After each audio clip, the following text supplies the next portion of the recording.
ಇನ್ನು ಪೂರ್ವ ಮುಂಗಾರು ಅಬ್ಬರಕ್ಕೆ ಕೊಡಗು ಜನ ತತ್ತರಿಸಿ ಹೋಗಿದ್ದಾರೆ. ಕೊಡಗಿನ ಭಾಗಮಂಡಲ ತಲಕಾವೇರಿಯಲ್ಲಿ ವರುಣನ ಆರ್ಭಟ ಮುಂದುವರಿತಾ ಇದೆ. ನಿರಂತರ ಮಳೆಯಿಂದಾಗಿ ಜನರ ಬದುಕೇ ಈಗ ದುಸ್ತರವಾಗಿ ಹೋಗ್ತಾ ಇದೆ. ಕಾವೇರಿ ನದಿಯಲ್ಲಿ ಪ್ರವಾಹದಿಂದ ಸಂಪರ್ಕ ಕಡಿತ ಆಗಿದೆ ಅನ್ನೋದು ಕೂಡ ಗೊತ್ತಾಗ್ತಾ ಇದೆ. ಭಾರೀ ಮಳೆಗೆ ಮರಗಳು ಧರೆಗುರುಳ್ತಾ ಇದ್ದಾವೆ. ಮರಗಳ ಜೊತೆಗೆ ವಿದ್ಯುತ್ ಕಂಬಗಳೂ ಕೂಡ ಧರೆಗುರುಳ್ತಾ ಇದ್ದಾವೆ. 2019ರಲ್ಲಿ ಕೊಡಗಿನಲ್ಲಿ ಸಾಕಷ್ಟು ಫ್ಲಡ್ ಆಗಿತ್ತು. ಅನೇಕ ಮನೆಗಳೆಲ್ಲ ನೀರಲ್ಲಿ ಕೊಚ್ಕೊಂಡು ಹೋಗಿದ್ವು. ಅದ್ರ ಜೊತೆಗೆ ಆಸ್ತಿ ಪಾಸ್ತಿ ಅಪಾರ ಪ್ರಮಾಣದಲ್ಲಿ ನಾಶ ಆಗಿತ್ತು. ಈಗ ಸೇಮ್ ಟು ಸೇಮ್ ಅದೇ ಪರಿಸ್ಥಿತಿ ಈಗ ನಿರ್ಮಾಣ ಆಗ್ತಾ ಇದೆ. ಇನ್ನೂ ಕೂಡ ಮುಂಗಾರು ಈಗ ಶುರುವಾಗಿದೆ. ರಾಜ್ಯಕ್ಕೆ ಈಗ ಎಂಟ್ರಿ ಕೊಟ್ಟಿದೆ. ವಾಡಿಕೆ ಪ್ರಕಾರ ಜೂನ್ 15ರ ಮೇಲೆ ಕೇರಳ ಮುಖೇನವಾಗಿ ರಾಜ್ಯಕ್ಕೆ ಮುಂಗಾರು ಮಳೆ ಎಂಟ್ರಿ ಕೊಡ್ತಾ ಇತ್ತು. ಈಗ ಮುಂಗಾರು ಬೇಗ ಬಂದಿದೆ, 10 ದಿವಸ ಮುಂಚೆ ಬಂದಿರೋದ್ರಿಂದ ಆಲ್ರೆಡಿ ಸಾಕಷ್ಟು ಅವಾಂತರಗಳು ಸೃಷ್ಟಿಯಾಗಿದೆ. ಇನ್ನೂ ಅವಾಂತರಗಳು ಇನ್ನೂ ಎಷ್ಟೆಲ್ಲ ಸೃಷ್ಟಿ ಆಗ್ತದೋ ನೋಡಿ. ಹೆಂಗಿದೆ ಅಂದರೆ ಕೊಡಗಿನಲ್ಲಿ ವಿದ್ಯುತ್ ಕಂಬಗಳು ಧರೆಗುರುಳಿದ್ದಾವೆ. ನಿರಂತರವಾಗಿ ಮಳೆ ಬರ್ತಾ ಇರೋದ್ರಿಂದ ಮಣ್ಣೆಲ್ಲ ಸಾಕಷ್ಟು ತೇವಾಂಶದಿಂದ ಮರಗಳು ಕೂಡ ಧರಶಾಹಿ ಆಗ್ತಾ ಇದ್ದಾವೆ.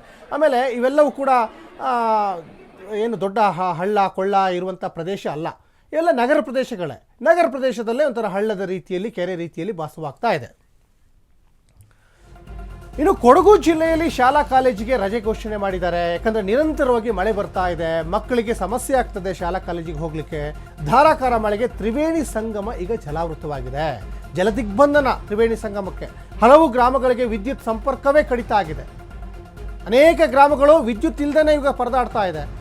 ಇನ್ನು ಮಡಿಕೇರಿ ನಗರದ ಮುಳಿಯಾ ಲೇಔಟ್ ಜಲಾವೃತವಾಗಿದೆ. ಕಾವೇರಿ ಹಾಲ್ ಕಡನೂರು ಬಳಿ ಈಗ ರಸ್ತೆ ಮುಳುಗಡೆಯಾಗಿದೆ ಅನ್ನೋದು ಇಲ್ಲಿ ಗೊತ್ತಾಗ್ತಾ ಇದೆ.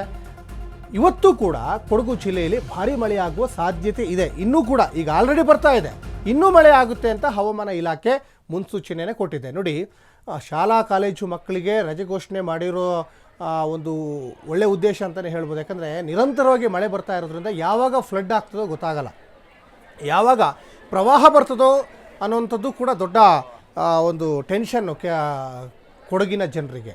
ಅದ್ರ ಜೊತೆಗೆ ಇಲ್ಲಿ ಗುಡ್ಡ ಕುಸಿತನೂ ಕೂಡ ಆಗ್ತಾ ಇದೆ. ತ್ರಿವೇಣಿ ಸಂಗಮ ಜಲಾವೃತವಾಗಿದೆ. ಹಾಗಾಗಿ ಸಹಜವಾಗಿ ಶಾಲಾ ಕಾಲೇಜು ಮಕ್ಕಳಿಗೆ ರಜೆ ಘೋಷಣೆಯನ್ನು ಮಾಡಿದ್ದಾರೆ.